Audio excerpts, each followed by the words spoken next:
Power Project family, quality sleep can make everything with your health and fitness easier, which is why we've partnered with Hostage Tape. Now, we've been talking about mouth tape for years and nasal breathing for years. But one of the problems that we've had with tape is we all like to rock facial hair, and a lot of the mouth tapes we would use would fall off of our face at night.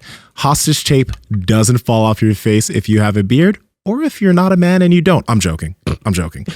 You don't need a beard, right? But either way, Hostage Tape makes sense. It'll stick to your face when you're asleep. You'll have better quality sleep because you're breathing through your nose all night long. It is a no-brainer. And if you head to hostagetape.com/powerproject, you'll be able to get the Power Project annual deal, which is a year's supply of Hostage Tape for 55 cents a day. You'll be saving $150 on the typical yearly deal. You're going to get 2 free tins and a blindfold.